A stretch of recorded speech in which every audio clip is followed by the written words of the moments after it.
Akankah wacana perubahan batas utang yang saat ini tengah dirancang oleh OJK dapat mencegah penyebaran pinjaman yang tidak terkontrol atau malah akan membuat masyarakat lebih banyak terlilit hutang? Sudah bergabung bersama kami pemirsa pengamat kebijakan publik Alam Syah Saragih untuk membahasnya lebih lanjut dalam Selamat Pagi Indonesia kali ini. Selamat pagi, Pak Alam Syah. Selamat pagi. Ya, Pak Alamsyah, meski baru dirancang ya, tapi saya ingin minta tanggapan Anda terkait dengan wacana revisi batas maksimal kredit pinjaman online yang naik menjadi 10 miliar rupiah dari sebelumnya 2 miliar. Ya baik, saya kira pasti ini satu kebijakan yang sudah didalami ya oleh OJK. Namun demikian tentunya dia membutuhkan satu informasi yang dilempar dulu ke publik untuk mendapatkan masukan-masukan. Nah, menurut saya cara begini juga cukup baik sebetulnya, tapi menurut saya eh, kebijakan ini nanti harus dilihat agak lebih detail kira-kira. Mengapa demikian, Naila? Karena memang di sektor keuangan ini, terutama untuk institusi non-bank ya, seperti fintech, itu perlu dia didudukkan pada segmen kebutuhan masyarakat yang macam apa. Satu ya, agar dia cocok untuk melayani. Yang kedua tentunya ini juga terkait dengan upaya-upaya kita untuk mendorong kebutuhan di lapis ekonomi menengah dan bawah agar mereka mendapatkan akses yang mudah atau cepat karena memang kemungkinan ada kesulitan bagi mereka untuk mengakses sumber-sumber konvensional seperti perbankan yang syaratnya memang ketat dan nature-nya bank memang memiliki eh, keketatan sendiri dalam penyaluran dana tersebut. Nah, angka 10 miliar ini menunjukkan bahwa sebetulnya OJK mungkin sudah membidik ada segmen tertentu yang tumbuh cukup baik, namun sebetulnya memerlukan pembiayaan uh, untuk membiayai produksinya dengan angka yang sudah mencapai kira-kira 10 miliar, tapi Ya. dianggap terlalu lambat kalau harus mengakses bank, maka kemudian diprioritaskan untuk penyaluran dana tersebut bisa masuk melalui fintech yang mungkin bisa lebih cepat untuk mengeksekusinya. Ini karakter dari eh, usaha-usaha seperti ini biasanya dia membutuhkan dana yang bisa diakses dengan cepat karena masuk kategori usaha yang sedang tumbuh Ya. dan financial gap tinggi, kira-kira begitu. Jadi segmennya atau kebutuhannya nanti untuk apa ini belum dijelaskan secara lebih rinci ya oleh pihak OJK ini nanti kebutuhannya untuk apa. Nah, jika memang wacana batas maksimal pinjaman online ini bisa membantu badan usaha dan masyarakat, kalau Anda lihat dengan nominal atau nilai yang 10 miliar itu, nantinya gimana nih? Apakah tidak akan menjebak warga terlilit hutang yang lebih banyak, Pak Alamsyah?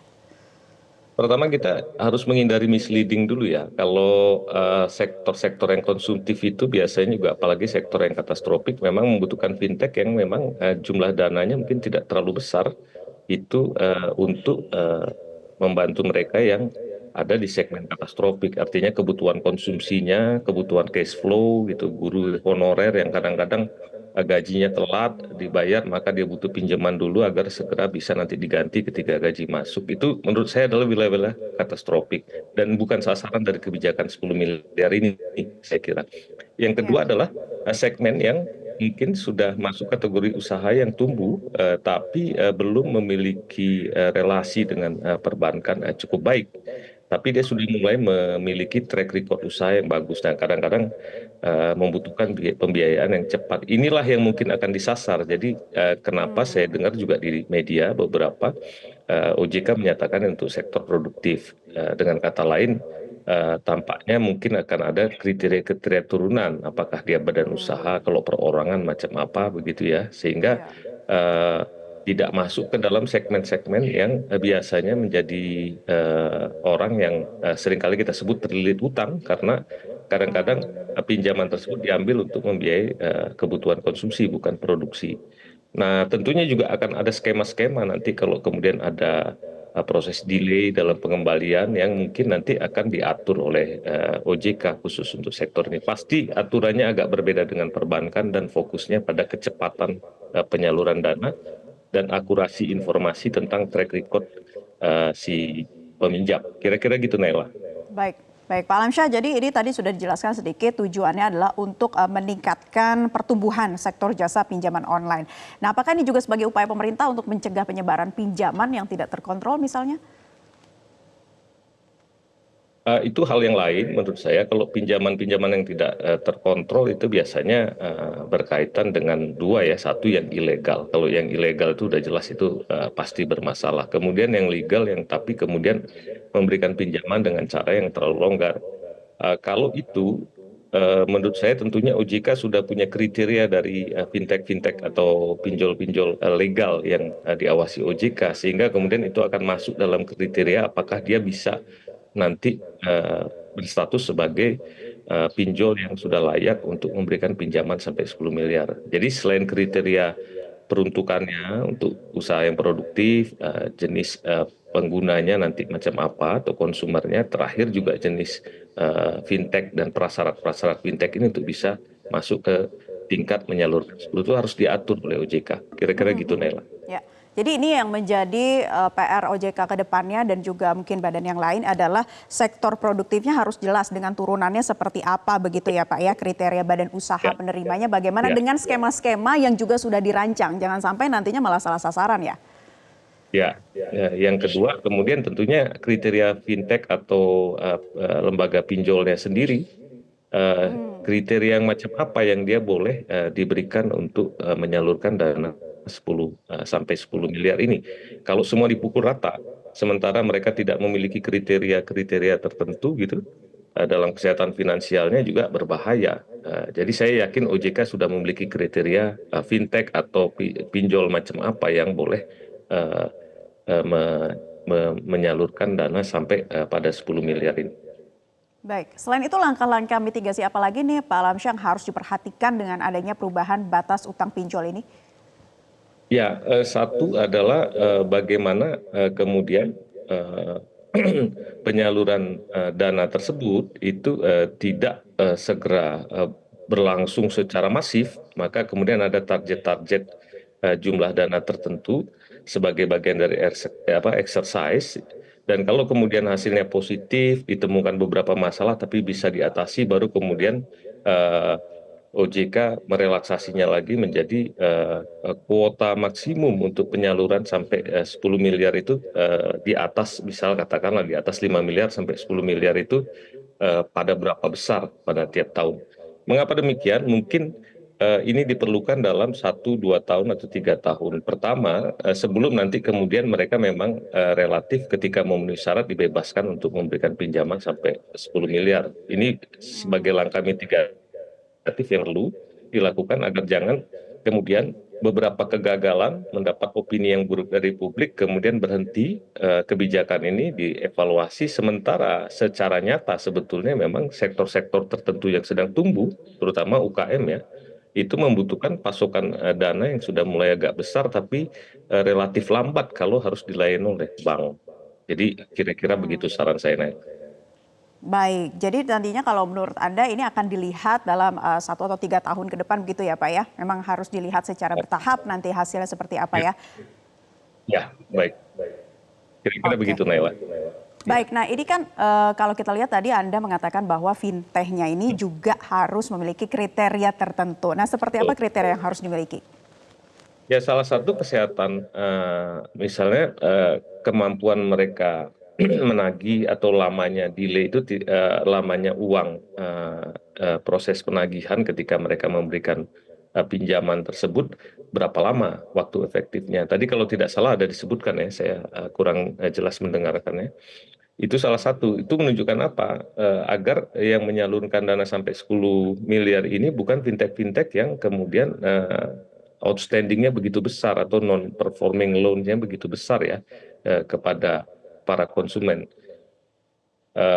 Kedua, agar tidak terjadi praktek semi atau tanda kutip ponzi nanti kemudian diambil dari investor lain dan kemudian disalurkan lagi tapi dikembalikan dengan dana yang diambil juga dari investor lain. Itu bisa terjadi kalau eh, ini tidak dikontrol dengan baik, tapi dengan Baik. kriteria jangka waktu minimum gitu ya.